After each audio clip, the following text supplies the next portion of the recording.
Future సిటీపై CM Revanth Reddy కీలక ఆదేశాలు చేశారు. నెట్ జీరో సిటీ తరహాలో ఫ్యూచర్ సిటీని డిజైన్స్ ఉండాలన్నారు. మౌలిక వసతుల విషయంలో రాజీ పడొద్దని, అంతర్జాతీయ స్థాయి నగరాలను అధ్యయనం చేయాలన్నారు.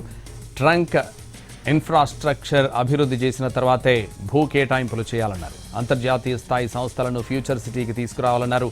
హెల్త్ క్లస్టర్లను ఫ్యూచర్ సిటీకి వచ్చేలా చర్యలు తీసుకోవాలని ఆదేశించారు ముఖ్యమంత్రి రేవంత్ రెడ్డి.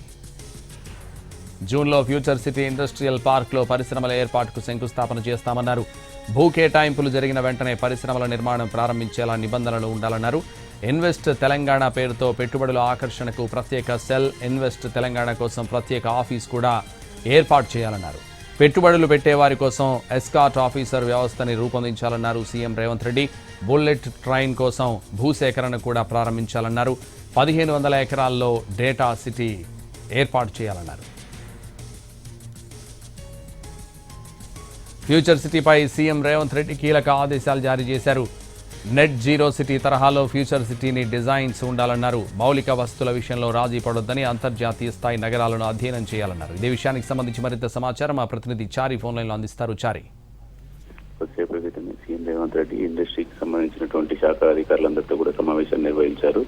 సీఎం రేవంత్ రెడ్డి ఫ్యూచర్ సిటీని చాలా ప్రతిష్టాత్మకంగా తీసుకుంటున్నారు. ఈ నేపథ్యంలో ఫ్యూచర్ సిటీకి సంబంధించినటువంటి ఇండస్ట్రీస్ ని ఏర్పాటు చేయడానికి అందుకు సంబంధించినటువంటి ప్రణాళికను ఇప్పటికే సిద్ధం చేశారు. వచ్చే నెలలో 1-2 కంపెనీలకు శంకుస్థాపన కూడా చేయాలని నిర్ణయించుకున్నారు. అయితే ఇప్పటికే ఎంఓయూ కుదుర్చుకున్నటువంటి కంపెనీలు ఏవైతే ఉన్నాయో వాటికి భూమి కేటాయింపుకు సంబంధించి కేటాయించినటువంటి వెంటనే ఇండస్ట్రీస్ ఏర్పాటుకు సంబంధించినటువంటి చర్యలు కూడా చేపట్టాలని సూచించారు. ఈ ఇండస్ట్రీ పాలసీకి సంబంధించి అటు గుజరాత్ రాష్ట్రాన్ని కూడా వెళ్లి ఒకసారి పరిశీలించాలని అధికారులకు సూచించారు. ప్రస్తుతం తెలంగాణలో ఫ్యూచర్ సిటీ అనేది చాలా ప్రతిష్టాత్మకంగా తీసుకున్నటువంటి నేపథ్యంలో ఇక్కడికి వచ్చేటువంటి పెట్టుబడులు పెట్టడానికి వచ్చే వాళ్ళందరినీ కోఆర్డినేట్ చేయడానికి, వారికి అనుమతులకు సంబంధించినటువంటి లైజనింగ్ చేయడానికి ఒక ఎస్కాట్ ఆఫీసర్ని కూడా నియమించాలని ఆదేశించారు. గ్రూప్ 1 స్థాయిలో ఉన్నటువంటి అధికారులని ఈ బాధ్యతలు ఇవ్వని చెప్పారు.